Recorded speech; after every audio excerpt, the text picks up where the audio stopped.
From space at night, the Korean peninsula glows, except for one vast black void, North Korea. While South Korea and China shine with city lights, North Korea is almost entirely dark, save for a faint glow from Pyongyang.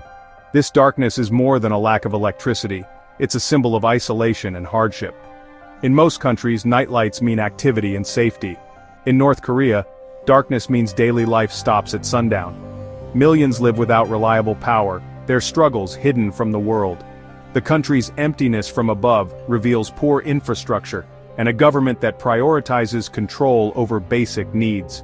Roads and railways that connect other nations are missing here, replaced by a vast, unbroken shadow. The regime directs resources away from the people, leaving most in literal and figurative darkness. This stark contrast with its neighbors is a silent message about North Korea's isolation and poverty. The darkness is a map of economic struggle and political control.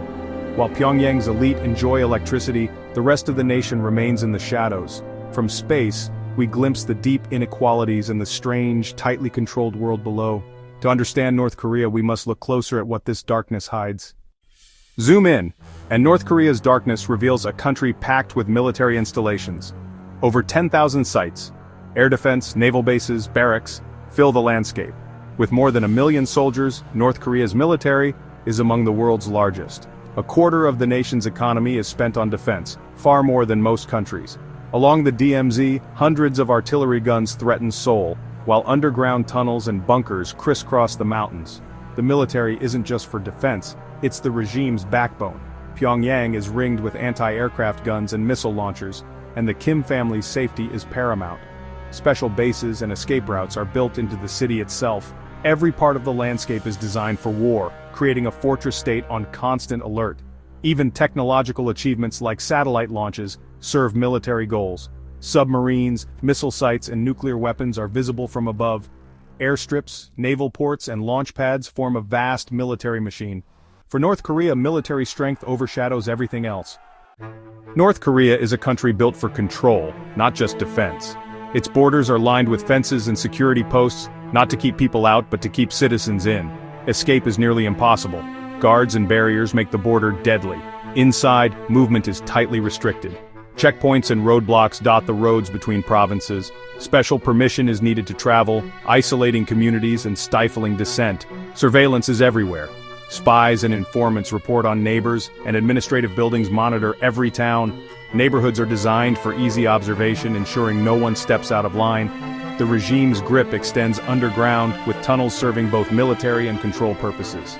These secret networks protect the leadership and reinforce a climate of fear.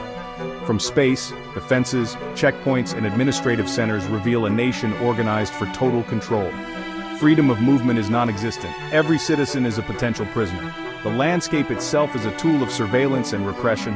North Korea is a giant prison where daily life is shaped by fear and restriction. North Korea's cities are designed for power and control, not comfort. Wide, empty boulevards lead to grand squares dominated by monuments to the Kim dynasty. These spaces dwarf the individual, reinforcing the state's authority. Stadiums host not just sports but public punishments, reminders to obey. Most buildings are gray and uniform, but new, colorful apartments in Pyongyang are reserved for the elite. Public transport is the norm. Private cars are rare and roads remain mostly empty. Even children's traffic parks are built for show, not necessity. Religious buildings exist, but only as props for foreign visitors. True worship is suppressed. Every detail from monuments to empty roads is crafted to shape minds and display the regime's power.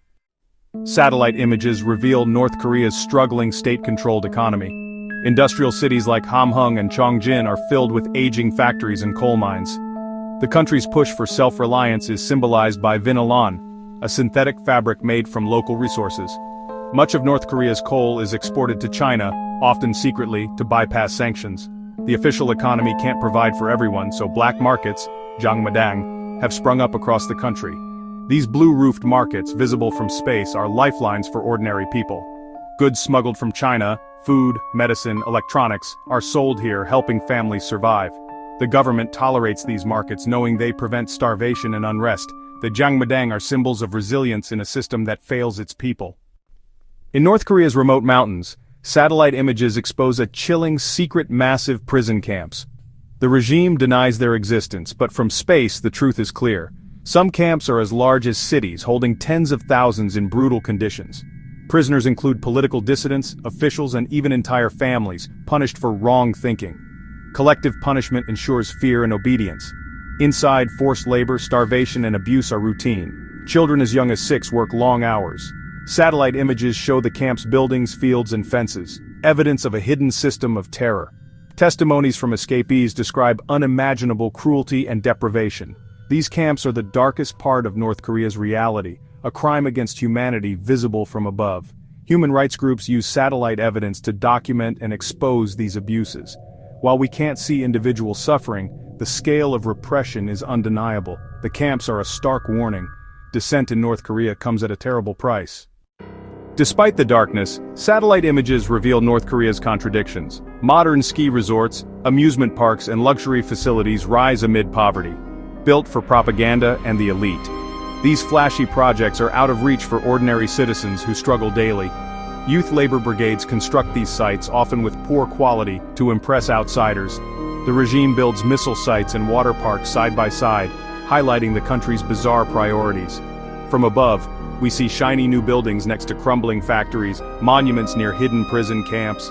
Satellite maps let us peek behind the regime's curtain, revealing both secrets and surprises. We see the darkness, the military machine, the systems of control, and the rare glimpses of luxury. These images help us piece together life in this isolated nation, but much remains hidden. The view from space is just a glimpse. The real stories belong to those living on the ground.